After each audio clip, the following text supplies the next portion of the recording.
researchers have uncovered what's believed to be Jesus' tomb inside the Church of the Holy Sepulchre. He is not here. He has risen. Those words, first spoken by an angel at the dawn of the third day, have been repeated by billions across centuries. They are not just a declaration, they are the very heartbeat of the Christian faith. And yet, in the spring of this century, inside the ancient heart of Jerusalem, archaeologists came face to face with the very place those words were first fulfilled. The Church of the Holy Sepulchre has stood for more than 1,700 years, guarding what tradition holds to be the burial site of Jesus Christ. Beneath layers of stone, marble, and history lies a tomb sealed for centuries. The evidence suggests is the tomb of Jesus of Nazareth. We know this is the exact site that was identified 1,700 years ago. It is the place Joseph of Arimathea is said to have prepared for himself, before offering it for the body of the crucified Messiah. When permission was finally granted to open it, experts approached with both trembling hands and pounding hearts. It was more than a scientific investigation. It was a collision between ancient prophecy and modern discovery. Layers of dust and stone were peeled away like pages in a forgotten book, each fragment whispering of a moment that changed the course of history. And then, the chamber was revealed. The original limestone slab was there, worn smooth by time, yet untouched for centuries. But something else caught their attention. Something small, almost overlooked, that would stir new debates among historians, scientists, and believers alike. This was no ordinary excavation. It wasn't just about history. It was about faith meeting evidence, and evidence pointing back to prophecy.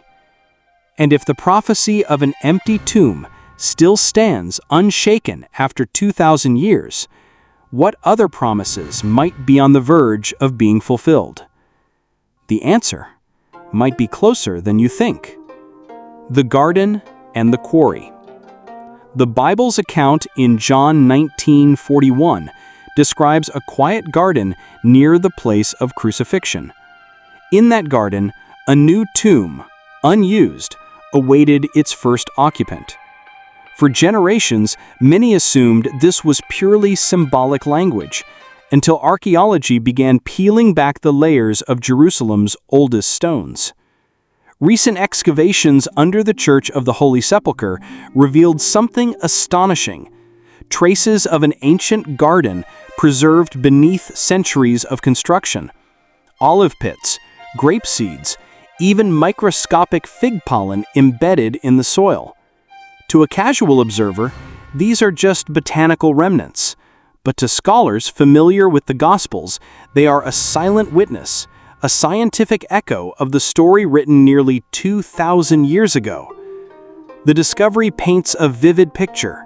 Before this hill became the center of Christian devotion, before Constantine's church rose over it, it was an abandoned quarry turned into cultivated land. Stonecutters had long since moved on, leaving jagged walls. The soil was filled in.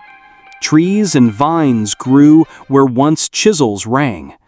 And somewhere in that quiet space, a wealthy man named Joseph carved a tomb out of solid rock, a resting place intended for himself, but offered to the body of the crucified Messiah in the final hours before Sabbath. Now, standing in the dim chamber of that same tomb, researchers could see the continuity, the same limestone, the same orientation, the same proximity to where executions once took place. The garden John described was no allegory. It was real. And the tomb within it was more than an artifact. It was a stage prepared for the greatest act in human history. But there was still more to uncover. Something hidden deeper, beneath the layers of stone and time, waiting to speak across the centuries. The slab that shouldn't exist. When the team lifted the protective marble covering the tomb, they expected to find bare rock or perhaps signs of later reconstruction.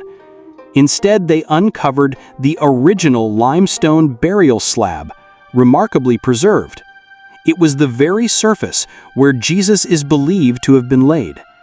Centuries of tradition had been built upon this location, but here it was, no longer hidden by legend, but revealed to the eyes of both believers and skeptics. The slab's wear pattern told its own story, smooth from age, undisturbed for hundreds of years. For many Christians present, it wasn't just stone, it was sacred testimony. And yet, there was no trace of human remains. No bones, no fragments, nothing to suggest a body had ever decayed here. To science, that absence is a mystery. To faith, it is the very heart of the gospel. He is not here, he has risen. Forensic geologists confirmed the limestone matched the geological layer expected for a first-century tomb in Jerusalem. Nothing about the site felt accidental. It fit the cultural, historical, and biblical markers perfectly. But alongside the scientific excitement, something else stirred. Whispers began to circulate among the team about a smaller discovery, a faint marking on the edge of the slab, barely visible, worn down by time. Was it a symbol, a mason's mark, or something older, tied to the earliest followers of Christ? Whatever it was, its presence hinted that the slab itself might carry a message for those willing to look closely. And if that message was real, it could mean this stone still speaks, the hidden mark. Magnification revealed it more clearly, an ancient engraving almost erased by time. It was not decorative, it was deliberate. Experts debated whether it was a simple cross-like shape or the Chi Rho, one of the earliest Christian symbols for Christ. If authentic, it would suggest that believers, perhaps those who first witnessed the empty tomb, had marked the stone as holy long before churches were built over it. That would make it one of the earliest physical testaments to the resurrection in existence. The find sparked controversy. Some archaeologists argued it could be a later addition, made during the Byzantine era. Others countered that its style and shallow depth matched tools from the 1st century.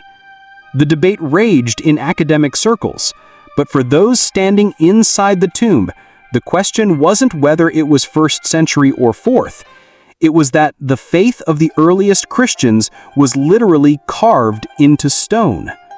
The possibility that this slab had been marked by those who knew the risen Christ added a tangible layer to the resurrection story. Faith had always told the tale. Now archaeology seemed to be lending its own voice. But as the team studied the mark, new scanning equipment detected a void beneath the chamber floor, an anomaly suggesting another hidden space. Was it a natural cavity, a storage chamber, or something intentionally concealed? The instruments could not say, but history had taught one thing. When you go looking under Jerusalem's ancient stones, you rarely find what you expect. The anomaly below. Geo-radar scans mapped the void beneath the tomb chamber. It wasn't large, perhaps just big enough for a crouching person. The shape was irregular, with stonework on one side and raw bedrock on the other. Its location suggested it could predate the tomb itself. Some speculated it might be part of an earlier quarry passage or a cistern. Others wondered if it had been used to hide early Christian relics during times of persecution. Whatever its purpose, it was sealed tight, with no known entrance from the current structure. Opening it would require delicate work, and the church's custodians were wary. The site is not only a place of faith, it is one of the holiest locations on earth for millions. Every stone moved is a matter of theological and political negotiation. Still, the scans alone were enough to fuel speculation. Could it hold items from the first Christians? Could it be a place where witnesses of the resurrection hid during those tense days after the crucifixion? Until permission was granted, the chamber below would remain a mystery. But the very idea of something lying beneath the burial place of Christ set hearts racing. Because if anything still rested there after 2,000 years, it could change the conversation about the resurrection forever. The empty proof. While debate swirled over the anomaly, one truth stood unshaken. The tomb itself was empty. This absence has baffled skeptics for centuries. In the ancient world, graves were robbed for valuables, not bodies. There would have been no reason to steal a crucified man's remains, especially under Roman guard. Yet here was a tomb perfectly preserved with no trace of a corpse. Science could not declare resurrection, but it could declare this: decay leaves evidence, and there was none. The emptiness of the chamber matched exactly what the Gospels reported. For Christians, this was no surprise. The resurrection was not a legend. It was the event that birthed the faith itself. Without it, there would be no Christianity. The empty tomb was the ultimate confirmation, and now modern archaeology was standing inside it. For believers present, kneeling beside the slab, it wasn't just history they felt, it was the echo of a living presence. For skeptics, it was a challenge they couldn't easily explain away. But in Jerusalem, truth and mystery often walk hand in hand, and the deeper you dig, the more those two blur. The garden's silent witness. Outside the tomb chamber, archaeologists continued analyzing the soil and botanical remains. The olive and grape traces were not random, they were cultivated. The pollen sample suggested the garden was cared for, perhaps even tended in the years before Jesus' crucifixion. This detail matters. It means that when John described a garden, he wasn't creating literary imagery, he was describing a real place. The botanical evidence stood like a silent witness, its testimony preserved in the very dust of the city. It also underscored a biblical pattern. God's redemptive work often begins in a garden. Eden, Gethsemane, and now the resurrection garden. The soil beneath the Holy Sepulchre was more than dirt. It was holy ground, layered with history and prophecy. And as that soil gave up its secrets, it drew a line through time, connecting the first breath of creation to the moment death itself was defeated. The politics of preservation. Not all discoveries can be freely explored. The Holy Sepulchre is shared by multiple Christian denominations, each with centuries-old rites and agreements. Any excavation risks disrupting the delicate balance of authority. This means that even if the anomaly beneath the tomb holds groundbreaking evidence, gaining access could take years or decades.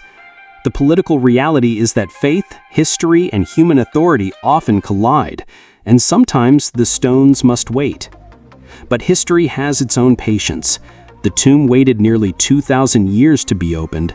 Perhaps its next secret can wait a little longer. Still, the tantalizing possibility of what lies beneath remains, like a whisper calling for its story to be told. Prophecy in stone. The resurrection was not an isolated miracle. It was the fulfillment of prophecy.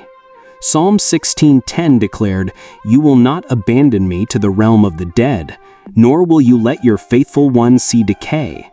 Standing inside an empty tomb that never saw decay is a physical embodiment of that promise. The engraved mark, the preserved slab, the cultivated garden, each is a piece of a larger mosaic, one that spans centuries and testifies to God's plan of redemption.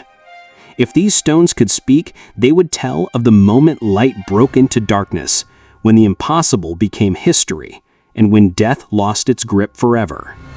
The unfinished story. For now, the void beneath the tomb remains untouched. The faint mark on the slab remains debated, and the soil samples continue to whisper of a garden long gone. But perhaps this is how it should be. The resurrection itself is a story that calls for faith, not full explanation. The empty tomb does not just confirm a moment, it points to what is still ahead. Because if this prophecy was fulfilled exactly as written, then every other promise in Scripture is still on track. And one day the same Jesus who left that tomb empty will return, not as a suffering servant, but as a reigning king. Until then, the stone waits, and so do we. And maybe that hidden chamber below still holds the next chapter.